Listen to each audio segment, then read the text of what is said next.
करते हैं, हम हालात की बात करते हुए सरकार की अक्कासी भी करते हैं और सरकार तक बात पहुंचाना भी चाहते हैं ताकि जहां जहां कमी हो उसको पूरा किया जा सके। और उसी पस मंज़र में हम आज भी एक मुद्दा लेके आए हैं और आज हम न सियासत की बात करेंगे न हालात की बात करेंगे, हम मार की बात करेंगे। आम कश्मीरी से बात की जाए तो आम कश्मीरी कहता है कि मार पड़ रही है।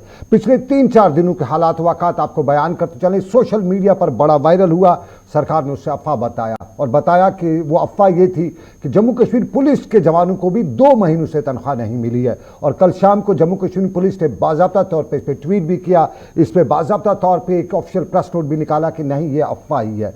लेकिन इसके साथ साथ दूसरे इदारों की बात करें, हमारा सोशल वेलफेयर महकमा है, आंगनबाड़ी वर्करों को 6 महीने से तनख्वाह नहीं मिली है, सुपरवाइजर्स 8 महीने से, या सोशल वेलफेयर की बात कर रहा हूँ वहाँ पे नहीं है। और जो बाकी इदारे हैं उन इदारों में हमें आज भी मालूम हुआ कि 2 महीनों से श्रीनगर से लेके वादी कश्मीर से लेके जम्मू तक बड़े इदारे, बहुत से इदारे हैं जिनको तनख्वाह नहीं मिली है। मेरे पास सबूत है, एसएम से, मैं सबूत नहीं कहूँगा, मेरे पास बहुत से मुलाजमीन के व्हाट्सअप मैसेज हैं, एसएम्स हैं, 2-2 महीनों से तनख्वाह नहीं मिली है। तो ये मुलाजमीन की बात हुई। और फिर अगर बात की जाए तो पेंशन, रिटायर्ड मुलाजमीन जो है जिनको ट्रेजरीज में जिनके पास बिलें पड़ी हैं, पेंशन बिल्स पड़ी हैं, बाकी चीज़ें, तो उनको नहीं है। ठेकेदार भी रोते रहते हैं पैसा नहीं है। तो ये एक मामला। और उसके बाद ज़मीनी सतह पे 5 अगस्त 2019 के बाद सरकार बदलने का, हालात बदलने का, 5 अगस्त के फैसले के बाद जो मामलात बदले उनमें बताया गया कि तामीर तरक्की होगा, हर तरफ विकास होगा। उसी विकास में श्रीनगर की सड़कों का हाल भी नहीं बदला है।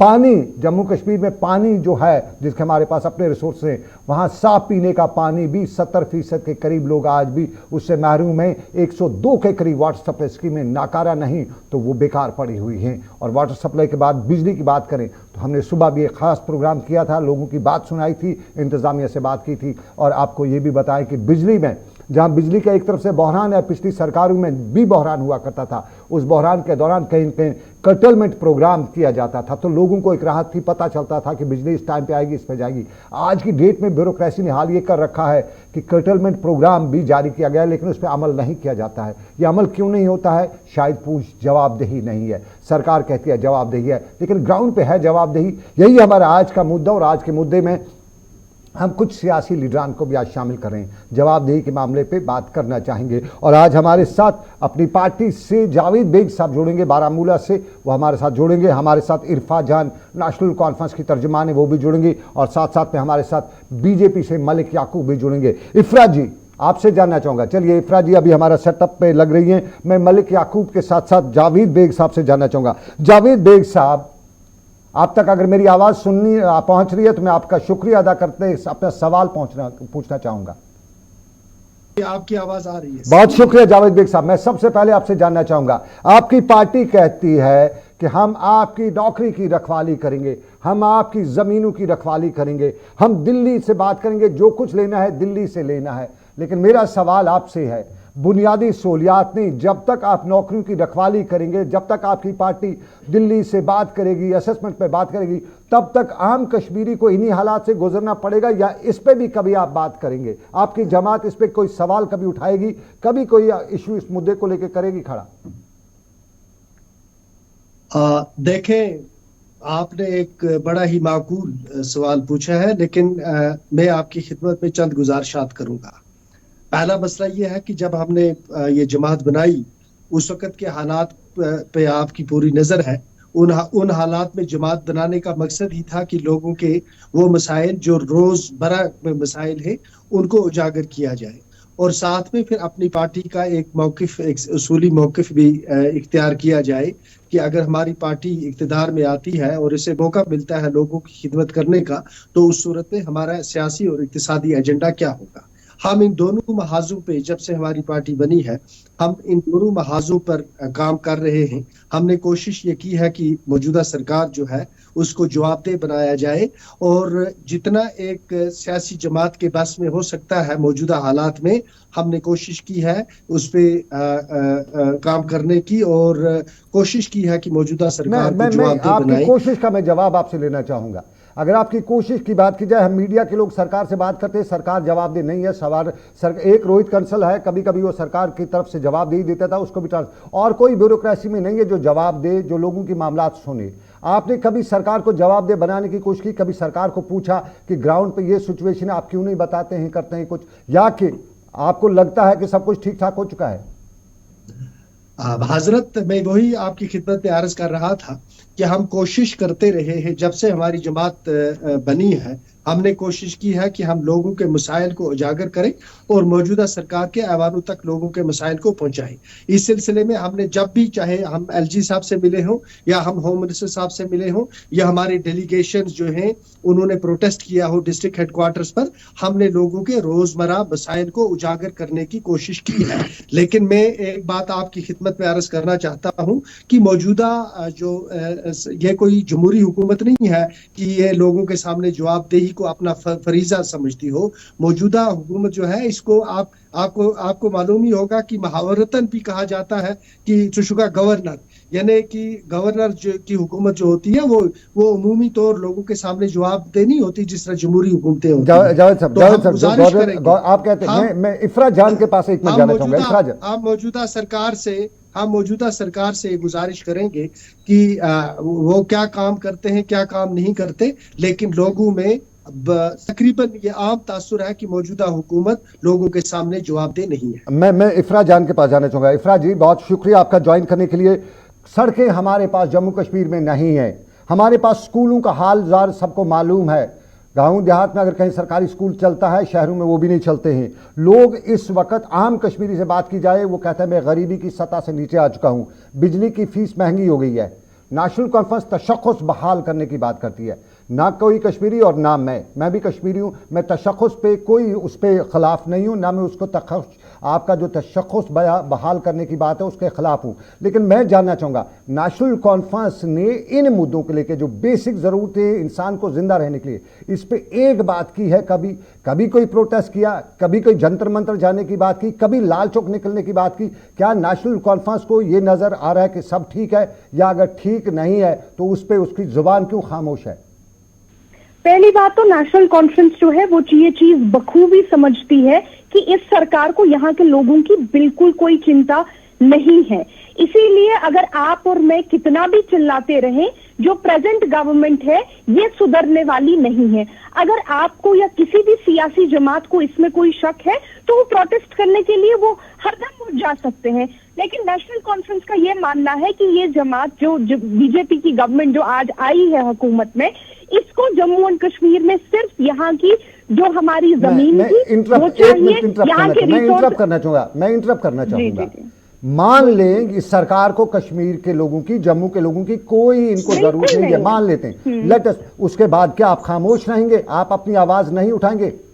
पहली बात तो मुझे नहीं लगता है कि जितना सियासी शोर नेशनल कॉन्फ्रेंस ने उठाया है उतना किसी और पार्टी ने उठाया होगा।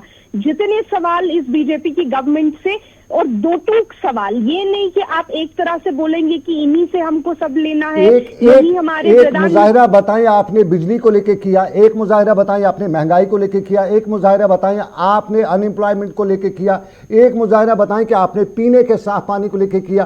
किस चीज पे आपने मुजाहिरा किया? किस चीज पे दिल्ली के जंतर मंतर गए? किस चीज पे लाल चौक में सरकार को आपने खड़ा किया? देखिए, मुजाहरा करने से बीजेपी की सरकार के सामने अगर कुछ होगा तो आप मुजाहरा कर लीजिए, हम भी देखते हैं आपको क्या मिलेगा। यहाँ पे बीजेपी की गवर्नमेंट को बाहर निकालना है। ये जम्मू और कश्मीर, ये नेशनल कॉन्फ्रेंस का दावा है कि जब तक ये गवर्नमेंट नहीं निकलेगी जो एक अनइलेक्टेड गवर्नमेंट है, तब तक इनका फोकस जो है सिर्फ यहाँ के रिसोर्सेस लूटने पे होगा, यहाँ की नौकरियां लूटने पे होगा और यहाँ पे सिर्फ लूट मचाने पे होगा। अगर आपको कोई एक्सपेक्टेशन है तो आप जाके मुजाहरा कीजिए। नेशनल कॉन्फ्रेंस को बीजेपी गवर्नमेंट से कोई एक्सपेक्टेशन नहीं है। हम समझते हैं कि ये लोग क्या चीज है, ये किस प्रोपेगेंडा से आए हैं, इनका मकसद क्या है और ये करने क्या है। मतलब खामोशी ही इख्तियार करनी है, कोई आवाज नहीं उठानी। देखिए सनम साहब, खामोशी आपको लगता है हमने इख्तियार की है, हम कहते हैं इनको जड़ से निकालना है। हम इनके सामने लेटर जेड जाने को तैयार नहीं है, हम इनकी जड़ें काटने को यहाँ निकले हैं नेशनल कॉन्फ्रेंस। खामोशी तब होती अगर हम इनके सामने हाथ झुकाते, सर झुकाते। हम तो कहते हैं इनकी जड़ें निकालो यहाँ से, इलेक्शन कराओ और इनको यहाँ से मेरे साथ बीजेपी के मलिक याकूब भी है। मलिक याकूब, आपसे जानना चाहूंगा, कहाँ धकेल रहे हैं आपकी सरकार, आपकी पार्टी इस कौम को? दरियाई जहले में धकेलना है या बुलर में धकेलना है? मैं आपसे बताना चाहूंगा, जब भी सरकार से या आपसे सवाल पूछा जाता है, आप कहते हैं सब नेशनल कॉन्फ्रेंस का किया धरता है, सब पीडीपी का किया धरता है, हम उनके जख्म ताज़ा का, उनके जख्म लगाए जो है, उनको नासूर जो बना है उसको खरीद रहे हैं।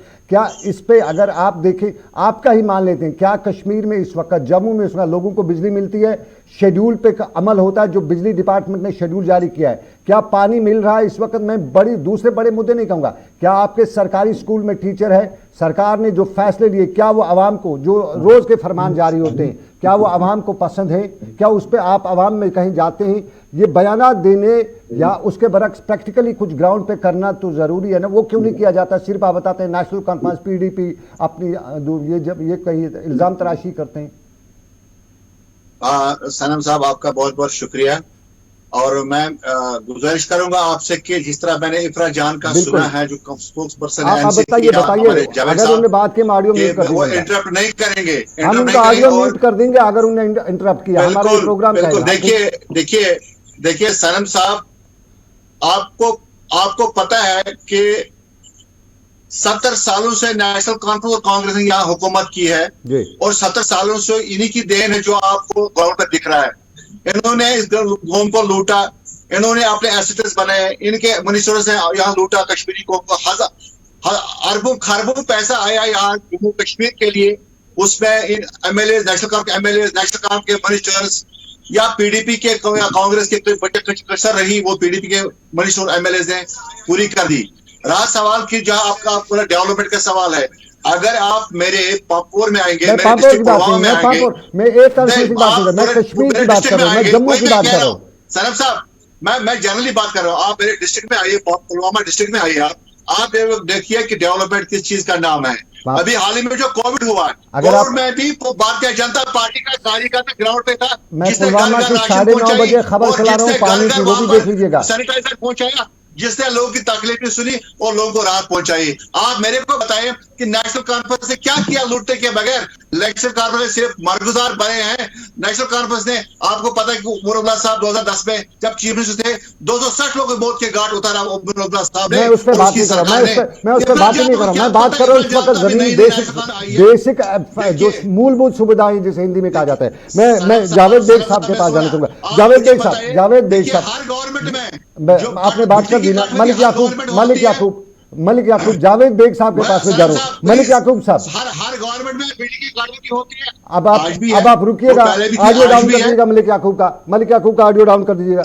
जावेद बेग साहब, मैं आपसे जानना चाहूंगा, मैं आज मुकाबला कर रहा था या तनाजुर में लद्दाख का, वो उसी दिन यूटी बन गया जिस दिन जम्मू कश्मीर को डिवाइड किया गया। लद्दाख की क़यादत है वो दिल्ली से स्टेट सब्जेक्ट को ले चुकी है, अभी वहाँ पे स्टेट सब्जेक्ट चलता है। मैं लद्दाख की बात कर रहा हूँ। वहाँ के मुलाजमीन को जो हैं, उनको जो कैजुअल डे वेजर्स हैं, उनको मिनिमम वेज एक्ट के तहत दिया जाता है। वहाँ बिजली जो है वो जनरेटर के ज़रिए दी जाती है, कटौती नहीं है। वहाँ जो लोग हैं, जो दूसरे लोग हैं, उनको हर कोई चीज़ फराहम की जाती है। कोई उनका पिछले पॉलिटिकल मामला था, उन्होंने हल्ला किया और दिल्ली को मजबूर किया। क्या क़यादत कश्मीर लद्दाख की बेहतर नहीं समझी जा सकती है फिर जम्मू कश्मीर की क़यादत से, जो बड़े दावे करती है? देखिए, इस वक्त जो जम्मू कश्मीर में हुकूमत है और लद्दाख में हुकूमत है, इनका कंपैरिजन नहीं हो सकता। लद्दाख में हिल डेवलपमेंट काउंसिल है, वो इलेक्टेड रिप्रेजेंटेटिव्स है, वहां पर हिल डेवलपमेंट काउंसिल के तहत काम वहां हो रहा है। जम्मू कश्मीर में इस वक्त गवर्नर राज है, अलजी साहब हुकूमत कर रहे हैं और उनके से 2 एडवाइजर हुकूमत कर रहे हैं।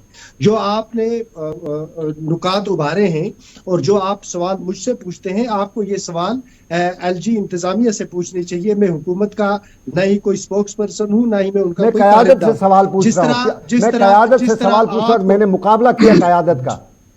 हाँ, नहीं, इसमें क़यादत का तो सवाल ही पैदा नहीं होता कि इस वक्त चाहे आप अगर आप नेशनल कॉन्फ्रेंस से, पीडीपी से, अपनी पार्टी से या कांग्रेस से या इवन बेचारे बीजेपी वालों से अगर आप ये पूछते हैं कि वो मौजूदा सरकार को जवाबदेह बनाए, तो मेरे अंदाजे में ये ज्यादती होगी, क्योंकि मौजूदा जो सरकार इस वक्त यहाँ पर है, इसको एक बहुत बड़ा एक ये समझते हैं कि इन्होंने 2019 में 5 अगस्त 2019 को जो फैसला किया उसका ये क्रेडिट लेने के चक्कर में सब कुछ भूल गए हैं कि अवाम भी कोई चीज होती है, अवाम के सामने जवाबदेही भी कोई चीज होती है, सियासी जमातें होती हैं, सियासी जमातों के जो लोग होते हैं इनकी भी कोई इज्जत विकार और कदर होती है।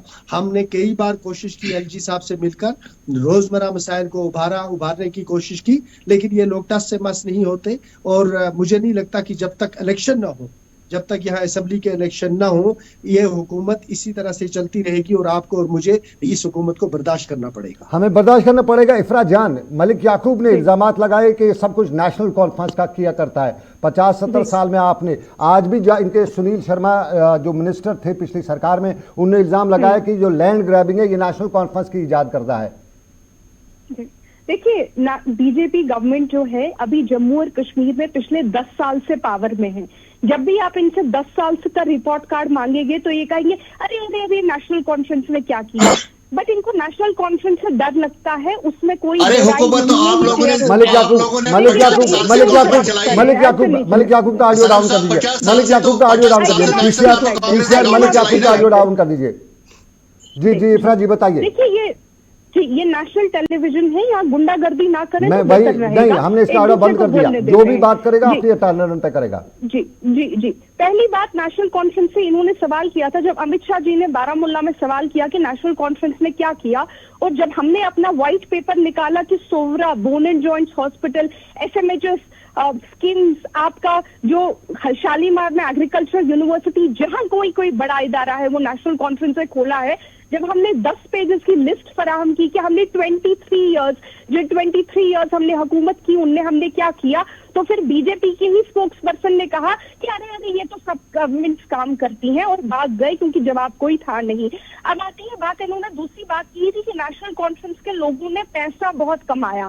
पिछले 10 साल से आपकी एनआईए भी आपकी, ईडी भी आपकी, एसीबी भी आपकी, पुलिस भी आपकी, जहां कोई जांच एजेंसी आपकी, पिछले 10 साल में आपने एक पैसा किसी से निकाला है?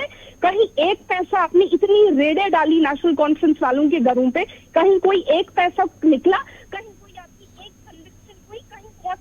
कहीं कोर्ट में आप सबूत कुछ फराहम कर पाए? चलिए आपने पॉइंट अपना रखे। मैं मलिक याकूब, बीजेपी के मलिक याकूब है। मलिक याकूब साहब, पिछले 10 सालों से आपकी सरकार थी, पहले पीडीपी के साथ मिलकर, उसके बाद इस वक्त जो सरकार है आप ही की है, और इस दौरान आपने ईडी के, एनआईए के सबके छापे भी मरवाए। कहते हैं लूटा है नेशनल कॉन्फ्रेंस ने, कोई सबूत, कोई पकड़ा, किसी को पकड़ा, जेल भरा, किसी का व्हाइट पेपर दिखाया? अभी सनम साहब, अभी एनआईए, ये देखिए एजेंसीज का काम एजेंसी करेंगे, ये बीजेपी के हाथ में नहीं है, हमारे अंडर है वो। एजेंसीज अपना काम कर रही है। जो भी नेशनल कॉन्फ्रेंस में आप इनका अगर नासिर सुगामी, जो इनका एक एक्स मिनिस्टर भी एमएलए रहा है, इनका सूबाई सदर है, आज उसके सिरे 4 टॉप बड़े होटलों में है वो शुमार किया जाता है। उसे इतनी प्रॉपर्टी बनाई, यहाँ पे इल्लीगल प्रॉपर्टी उसे बनाई है। जावेद डार, इनका जो बारामूला से इनका डिस्ट्रिक्ट प्रेसिडेंट है, मनुष्य रहा है, उसे अरबों खरबों प्रॉपर्टी बनाए। जो लोग कल तक स्कूटर पर चलते थे नेशनल कॉन्फ्रेंस के लीडर, आज वो अरबों खरबों खेरे कहां से आए? ये प्रॉपर्टी आई कहां से? इनकी जांच होगी, इनको जेल भी जाना पड़ेगा, एजेंसी को काम करने के लिए, और पानी दूध देने का जेल में जाना होगा। इफरा जान, जरा 3 सालों से ये बोल रहे हैं जेल में जाना होगा, गया कोई नहीं, किसी को पकड़ा नहीं। मैं कह रहा हूं कि इनको हिसाब देना पड़ेगा। इन्होंने जिस तरह रिश्तेदारों को देखा, इन्होंने ग्राउंड जवाब मलिक याकूब आपने सवाल किया, जवाब दीजिएगा। 15 से 20 लाख हमारे बच्चे जो बेरोजगार है, पढ़े लिखे, क्या मिला उनको नेशनल कॉन्फ्रेंस में? क्या मिला उनको पीडीपी में? क्या मिला 3 साल में? 3 साल बीजेपी की सरकार है, एक इवेंट बताइए जिसमें मिला। ये सब कांग्रेस की देन है जो आज हमारे कब्रिस्तान पर है। रुकिएगा मलिक याकूब, रुकिएगा। इफरा जान से कमेंट लेना चाहूंगा, उसके बाद मैं जावेद बेग साहब के पास जाना चाहूंगा। कि इन्होंने कहा कि बेरोजगारी हमारे नौजवान को 2010 में जो थी बेरोजगारी नेशनल कॉन्फ्रेंस की गवर्नमेंट के अंडर 7% थी। आज सीएमआई का डेटा है, वही बेरोजगारी 30% है, यानी 7% 4% इजाफा हुआ है बेरोजगारी में। ये बीजेपी के गवर्नमेंट के अंडर हुआ। ये कहते हैं आपके पास इतनी प्रॉपर्टी है, उतनी प्रॉपर्टी है। जब आप डेटा देखेंगे, जो डेटा कहता है वो कहता है कि हमारे देश में सबसे ज्यादा अमीर पार्टी इस टाइम पे है, जिनके एमपी सबसे ज्यादा पैसा रखते हैं, जो उन्होंने डिक्लेयर किया है वो बीजेपी गवर्नमेंट की है। और एक और लास्ट पॉइंट, अगर आप एसबीआई का डेटा देखेंगे, इलेक्टोरल बॉन्ड्स का जो पैसा आता है, इलेक्टोरल बॉन्ड्स में जितना पैसा कॉर्पोरेट फंडिंग के जरिए आया है, वो फंडिंग 96% बीजेपी गवर्नमेंट को गई है, सिर्फ 4% बाकी पार्टियों को गई है, जो खुद जिन्होंने पूरे देश को लूटा, बेच के लूटा। Jammu Kashmir is my priority. Is it a different? तो जम्मू एंड कश्मीर की बीजेपी और सेंट्रल गवर्नमेंट की बीजेपी अलग अलग पार्टियां हैं। मुझे तो ऐसा नहीं पता था। मैं इन पे वो इल्जाम नेशनल लेवल जब बीजेपी के जावेद बेग साहब से, जावेद बेग साहब, एक तूफान मुझे लगता है, जिस तरह से मुझे लोग कांटेक्ट करते हैं, दुआएं ये जिस तरह से आजिज़ी करते हैं, मुझे लगता है एक तूफान बरपा है इस वक्त ग्राउंड पे लोगों में। क्या वाकई में इस तरह की सिचुएशन है, या यूं ही ये हाइप क्रिएट किया गया है? सरकार के खिलाफ लोग हैं तो वो हाइप क्रिएट कर रहे हैं। मौजूदा सरकार जो है इसका लोगों के साथ डिस्कनेक्ट है। आप जब यहाँ हुकूमत थी, चाहे नेशनल कॉन्फ्रेंस की हुकूमत रही हो या उसके बाद जब पीपल्स डेमोक्रेटिक पार्टी की हुकूमत थी, इवन बीजेपी के साथ अलायंस के दौरान, उस वक्त भी आपने कई बार सेक्रेटरीट देखा होगा, आपको सेक्रेटरीट में एक गहमा गहमी नजर आती थी। बिल्कुल। हर एक मिनिस्टर के दरवाजे के सामने आपको लोग नजर आते थे, अंदर ऑफिस में लोग बैठते थे, एमएलए जो होते थे उनके घरों में लोग होते थे, वो दफ्तरों में जाया करते थे, वो एक ब्रिज का काम करते थे उस वक्त एडमिनिस्ट्रेशन के और आम आदमी के दरमियान। बदकिस्मती से जब से ये 5 अगस्त का फैसला हुआ और यहाँ एक एलजी की हुकूमत हो गई, बराह रास्त मरकजी हुकूमत हो गई, आप आज जाकर आप सेक्रेटरीट का हाल देखें, आज आप जाकर डीसी ऑफिस का हाल देखें, आज आप जाकर तहसील का हाल देखें, तो इन्होंने वो सारे ब्रिजेस काट दिए, चाहे वो नेशनल कॉन्फ्रेंस की सूरत में था, चाहे वो पीडीपी की सूरत में, चाहे वो अपनी पार्टी की सूरत में है, चाहे वो कांग्रेस की सूरत में है, इवन जो बीजेपी वाले लोग हैं इनका भी नहीं चलता। अब सूरत हाल कुछ इस तरह की बनी है कि एक तरह का आप एक बादशाहत, यहाँ पर एक बादशाहत समझे आप, कि जिस तरह बादशाह काम करता है उस तरह ये लोग काम करते हैं। और जब आप इनसे जो सवाल पूछते हैं तो ये आप पर जो रिश्वत का इल्जाम लगाते हैं। पिछले 3 साल से यहाँ एलजी साहब की हुकूमत है, अगर ये एक बीडीओ को पकड़ सकते हैं, एक जेयू को पकड़ सकते हैं, एडब्ल्यू को पकड़ सकते हैं, एक एक्शन को पकड़ सकते हैं, तो मुझे बताएं कि अगर जम्मू कश्मीर के पॉलिटिशियंस इतने ही करप्ट हैं जितना मरकजी हुकूमत समझती है, तो ये मिसाल के तौर पर किसी एक पॉलिटिशियन का, किसी एक एमएलए का, इनके पास सारी एजेंसीज हैं, पिछले 3 साल में क्या ये एक आदमी को पकड़ के जेल नहीं भेज सके?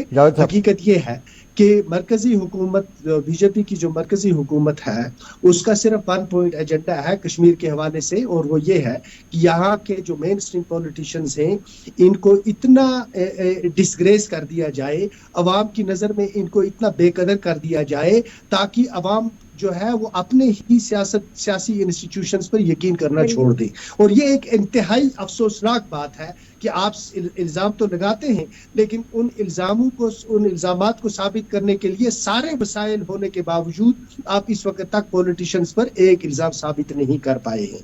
ये एक इंतहाई दुख और अफसोस की बात है। आपने बात कही है जावेद साहब, वक्त का इसकी इजाज़त नहीं देता है। इफ्रा जी, आपने भी अपनी पॉइंट की बात रखी, बात करनी थी आपसे, दोबारा आपसे बात करेंगे ज़रूर इंशाल्लाह। और जावेद साहब, आपने भी बात रखी, बहुत बहुत शुक्रिया आपका।